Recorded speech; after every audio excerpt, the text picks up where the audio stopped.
Welcome back to the channel, everyone. This is Vikram and that is the all new Tata Harrier manual, and Harrier only comes in diesel, so it's a diesel manual. So this is the key of the car with this beautiful cover and a Tata logo, if you can see that. Yeah, with the Tata keychain. So coming to the front aspect of the car, grille looks beautiful. It's not as massive as what we have on the MG Hector, but grille looks big, and we have a big Tata logo as well. Coming to the DRL of the car, it doubles up as the indicator, if you can see that right now. And this grille kind of tapers into the DRL, which is a very nice touch indeed. And over here we have a projector setup for the headlamps, and cornering lamp happens to be a halogen, and the fog lamp as well is a halogen. So that's it about the front aspect. No front parking camera or front parking sensors as such. Coming to the side aspect of the car, this is where you realize this car has Land Rover DNA for sure. For the first time when I saw this car a couple of years ago, I thought it was some Discovery's facelift or something of that sort. But it's a very beautiful car. Coming to the tires of the car, the tire size happens to be 235/65R17. This arch could definitely, accommodate 18-inch wheels, but 17-inch as well gets the job done.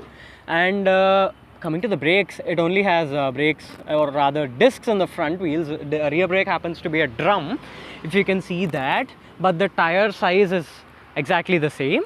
Coming to the rear aspect of the car, this as well looks absolutely beautiful, man. Actually, the bumper is finished in black color, but because of this particular car's color, we just can't differentiate that. And there's a chrome line running all over, and parking sensors, and some sort of edged chrome finishing, and diffuser sort of treatment at the lower half of the bumper. And this is not exhaust whatsoever. Actually, the exhausts are placed underneath, a single exhaust, and this is the spare wheel of the car, which is not an alloy, but it's a full-size spare wheel. So in the rear we have halogen turn indicators, and this happens to be the rear brake lamp or whatever, and this is the high mounted stop lamp. So wiper is somehow elevated. And this is the rear parking camera of the car, and let me open the boot for you people. I just have to figure out how to, yeah, there's a request sensor over here. So yeah, boot is actually very big enough. It's 430 liters or something. Definitely 400 liters plus. I'm not sure about the numbers. I'll display the boot carrying capacity on the screen right now. Let us see what's under this, because spare wheel is placed under the car. So there's a jacket over here, and over here there's a storage space again. Actually, there has to be a parcel shelf in this car, but somehow it's missing right now. So let's quickly get into the car, and as you can see, there's a handle, proper handle to shut the boot like this, and it's a very heavy boot as such. And one more thing I forgot to mention about is this footstep, which happens to be an aftermarket unit. This car sits high. It's the ground clearance happens to be somewhere around 205 mm, so we definitely need a footstep to get into the car. So doors open wide enough, definitely not 90 degrees, but wide. As you can see, JBL badging over here, if you can see that. Yeah. And we have soft touch materials, leather textured material all over the doors and seat covers, and everything is very premium. And we got this perforated leather seat covers, and that brings us to the interior of the car. If you can see that, leg room and knee room is more than adequate, and headroom as well is very nice. And you can see this, we have AC vents over here on the B pillar, which is a very nice thing indeed. And the material feels very premium to touch. So let me quickly get into the driving seat of the car. And one more thing, it's got request sensors on both the front doors. If you can see this, there is this blind spot assist thing over the ORVM, which is aftermarket of course. And that brings us to the front door of the car. Door pockets are massive. You can definitely put in 1 liter plus bottles. And then we have power window controls. These are the controls for the outside rear view mirrors of the car. And we have this lid over the engine start stop button, which again is an aftermarket unit. And this car doesn't have electric adjust for the driving seat. They should have given that. And you can see this beautiful wood sort of finishing over the dashboard, all over the dashboard. That So basically I just switched into the normal camera so that it's a dark cabin, so it would be better if I use the normal camera rather than the wide angle. Basically it's a very premium cabin because of these wooden finishing and soft touch materials all over the dashboard.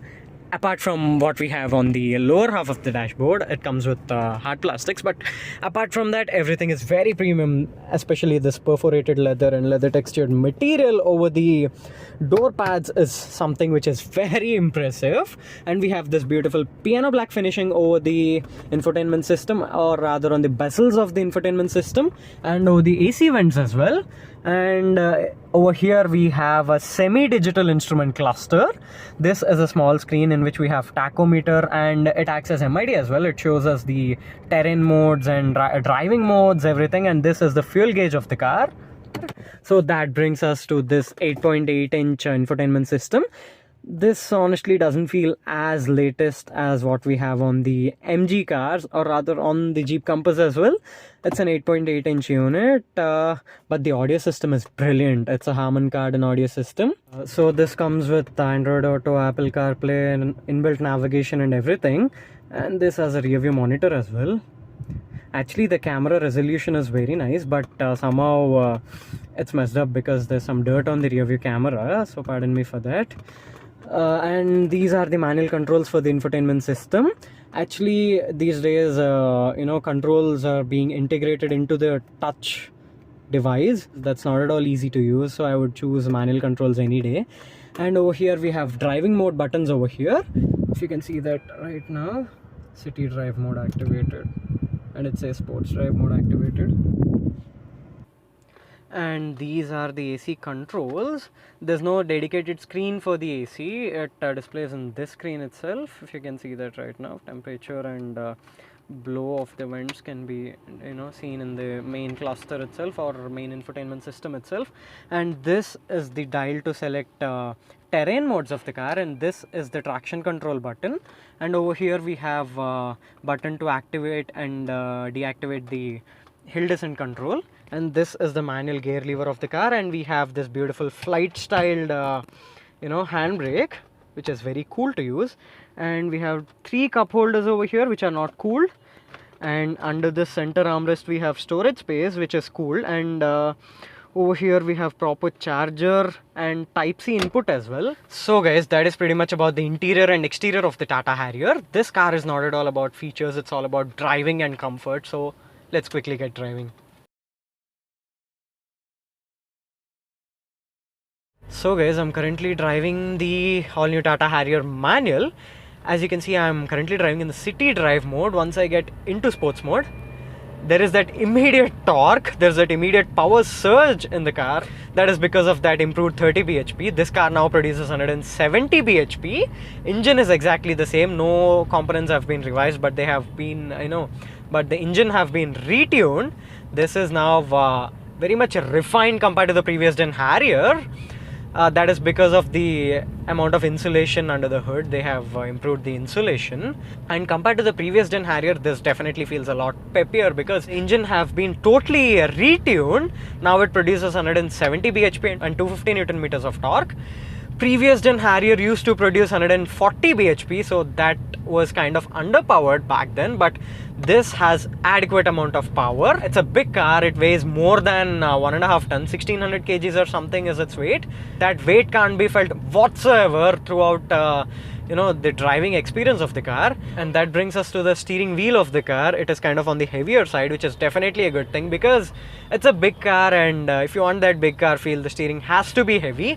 And while you're building up speeds, it would definitely build up weight, which is again a very good thing. There's a lot of feel and feedback to the steering wheel, but at the center position there is little bit rubber band effect, or rather slack in the center position. Apart from that, it is a very nice car to drive. Once you get used to that heft in the steering wheel, it feels very good. In fact, it's addictive the way this car drives. As you can see, it's not an easy car to turn. Turning radius is on the longer side because car itself is very long. And coming to the suspension of the car, It's not too soft, at the same time it's not too stiff as such. We can say it's 30% stiff and 70% soft, which gives it an excellent high speed stability. And this car runs on an Omega Arc platform, which is derived from the Land Rover's D8 platform. Not exactly the same, but design is kind of similar, but components have been totally revised to make it more cost efficient. And this is the same platform on which the Discovery runs. So this platform is definitely capable of taking 4-wheel drive and all-wheel drive, but somehow Tata is not offering 4-wheel drive in this car. And one more thing, if Tata wants to launch any electric variant of Harrier, they just don't have to make any modifications to the platform. This is totally capable of electrification as well, which is a very good thing. And coming to the tractability of the engine, even if you're doing low speeds in third gear, it can definitely take it. It won't stall that often. Ride and handling balance of the car is excellent, is what I could say the least. And the driving position is very commanding as such. You sit higher and everything is very clearly visible. In fact, I can see the tip of the hood as well. It inspires a lot of confidence. So at the end of the day, it's a very nice pick, and this car is priced somewhere between 16 to 24 lakhs. If you ask me, is it worth buying Harrier? It definitely is, because it feels like driving a Land Rover, man. Apart from that lack of all-wheel drive, it definitely feels like driving a Land Rover. The character, the way it takes the bad patches and everything. Coming to the fuel economy of the car, it returns somewhere around 10 to 12 kilometers in the city and 11 to 14 out on the highway for the manual. And automatic would return 1.5 kilometer less, which is again respectable for a car of this size. So guys, this is my review of the all new Tata Harrier manual. If you like this video, give it a thumbs up and don't forget to subscribe to my channel. See you in the next video real soon. Until then, this is Vikram signing off.